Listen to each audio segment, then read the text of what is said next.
Let's not talk about why we're not going to delve into my past romantic relationships, but I'll give you a hint. Maybe it's because there weren't that many. But what I can tell you is those that I had, I can't ever recall having a girlfriend who was a narcissist. In fact, I've had a couple. Well, I've got my wife, that's my girlfriend, and back when I was in high school, maybe 18 years old, I had a love interest, and she certainly was not a narcissist. In fact, she was a very fine person, still is.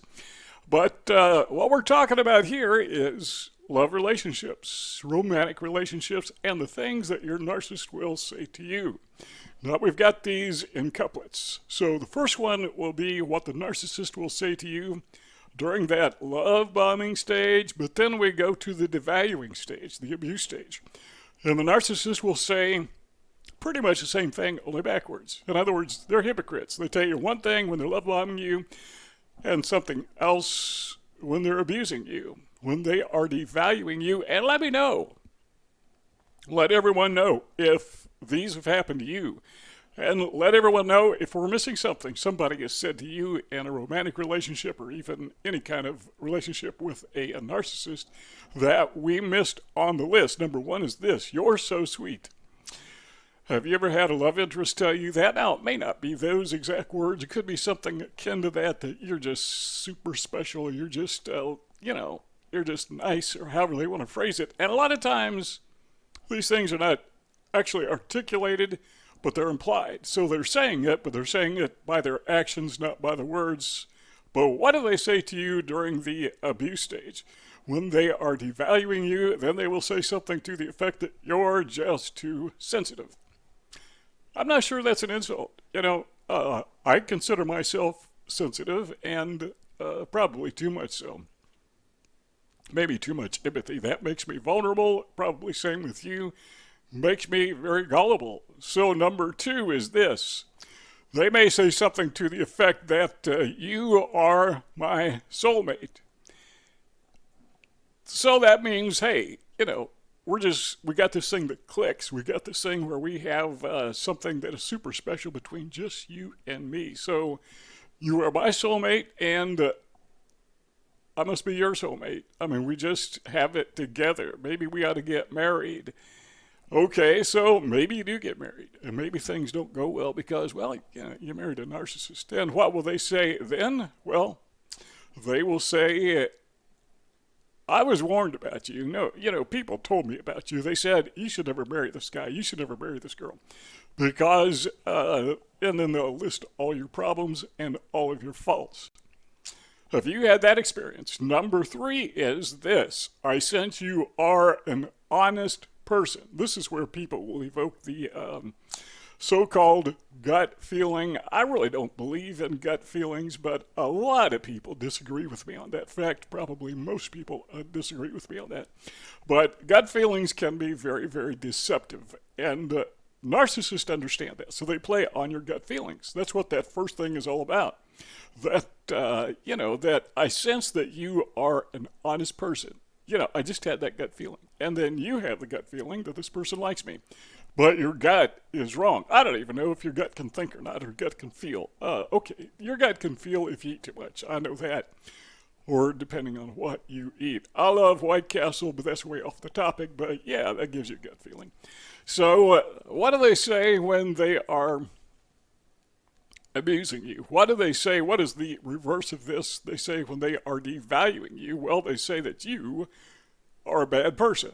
Now, substitute any word with bad, but they could say that you're lazy or that you are too assertive, or, they will tell you that you're too sensitive and turn right around and tell you you're too assertive. They can't seem to make up their minds, but whatever fits at the moment, that's typically what they will say. Number four is this: during the love bombing stage, they will say, you're not perfect, but man, you are so close to it. Or sometimes they just flat out say, yeah, I just can't find a flaw in you. You are just the most perfect thing in the world. I don't think people actually say that because it sounds a bit too disingenuous, but maybe a charismatic narcissist could pull it off by saying, yeah, you're just flat out perfect.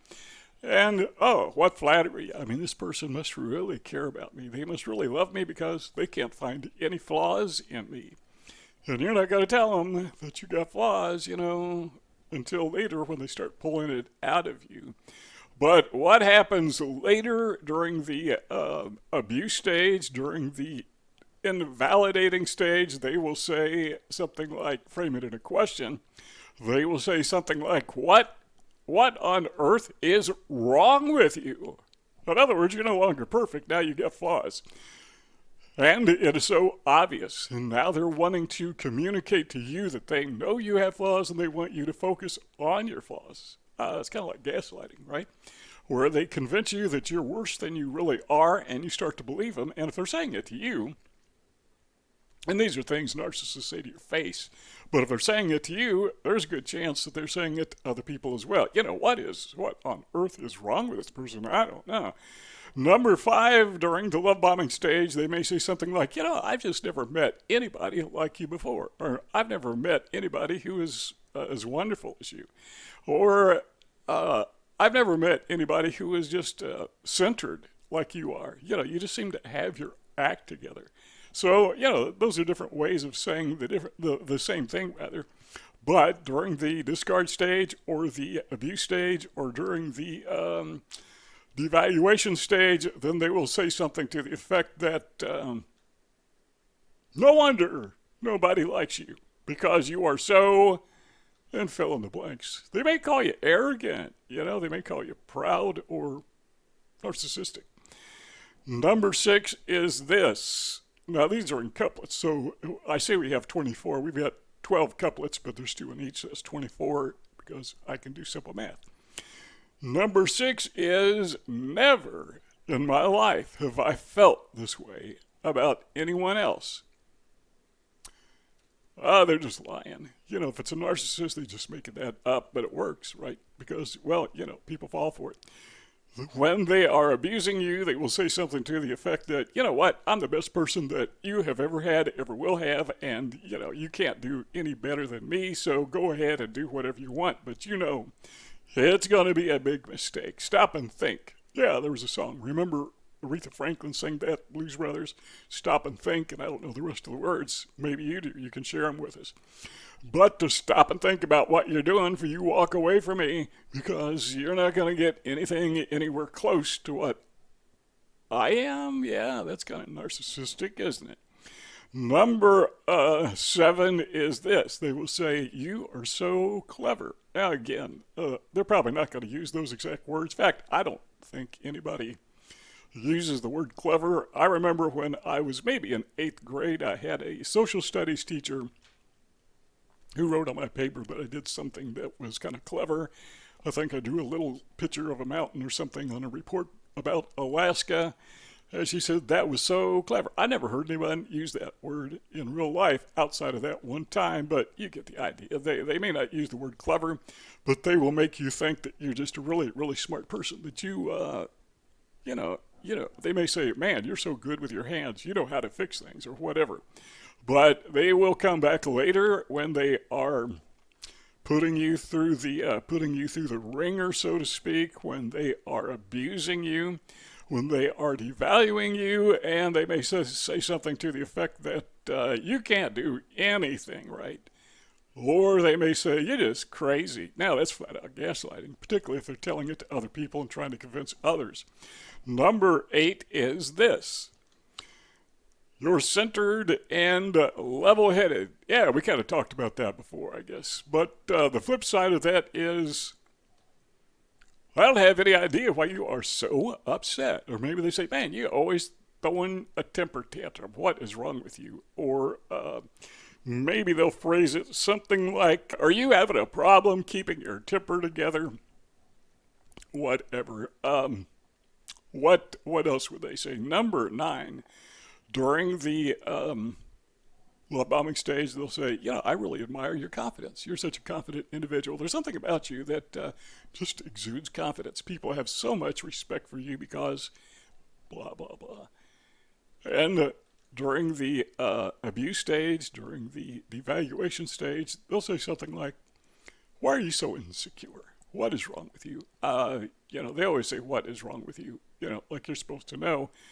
Or like you are an enigma. You're just so so weird that, man, it can't be fathomed. So they will say, you're so insecure, or something akin to that. Number 10 is, they may say this, I got your back. I have your back. You can rely on me. You can depend on me. I mean, guaranteed. Now, this is implicit future faking, and they may not even say it in these terms. They may just make you think that they got your back. But it's future faking because you're thinking in the future they're going to have your back. When you come upon opposition, which all of us do, there's one person on the planet you can count on to stand behind you and support you come what may, till death do us part. And that's your narcissist mate. Well, surprise. What they will say later is, why is it nobody likes you? I mean, my friends don't like you. Your parents don't like you. Your dog doesn't like you.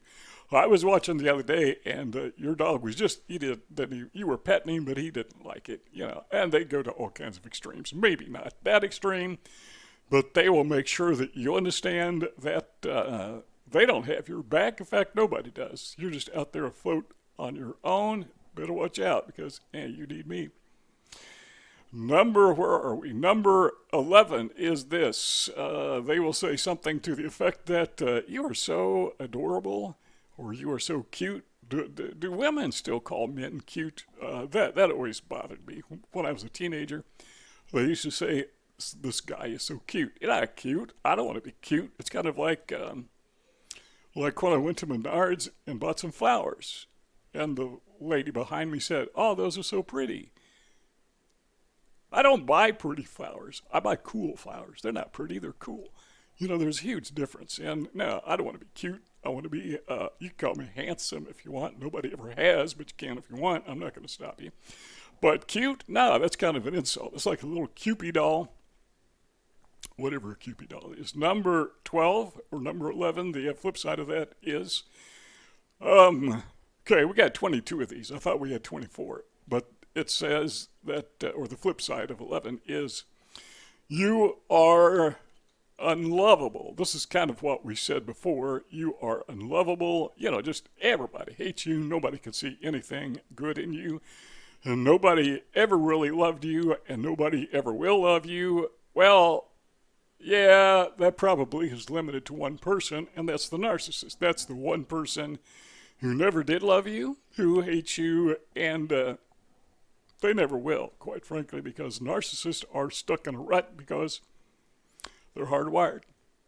2 rectangles on the screen. You want to keep on talking? Let's do it. All you got to do is click one of those 2 rectangles, and our conversation will continue.